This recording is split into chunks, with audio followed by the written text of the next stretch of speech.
Hello guys, hi everyone.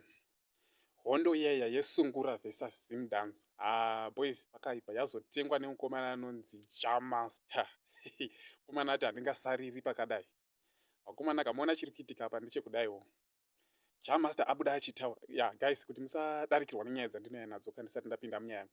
Please don't forget to subscribe my YouTube channel and click a notification bell. Kuitira panouya nezvinyowani timbo musajambiwa ndetika. Yeah, regai ndichipinda munyaya yangu manje. Jah Master abudai achitaura manje hanzi nyaya iyi yesungura versus Zim dance. Hanzi Peter Moyo anofanira arikuisa music yababa vake mudondo. Hanzi ndonasa kuti mwana anofanira kuita chipo chake. Kwete kuti hanzi baba vangu vaiimba saka ngaimbewo. Hanzi azofanira kudaro. Hanzi mwana ngaaite chipo chake. Kozi Peter Moyo arikungoimba masongs ababa vake. Achiimba masongs ababa vake anofanira kuimba akewo. Ini inyaya iyi ndakamboitaura kumashure. Ndikati hongu inhaka yake yakasirwa, but zvoda kuti adi aimbe masong akewo. Kozi Jah Master ari kutaura achiti hanzi ngaite chipo chake. Zvemusic hazvitozi zvakezvo. Tikatarisa kumashure uko hameno kana muchizviziva guys. Peter Moyo kubva baba vake vachiripo. Peter Moyo aiva mutambi webhora. Ende bhora anotamba manje. Ini maonero angu ndokwake chaiko chaiko kubhora uko.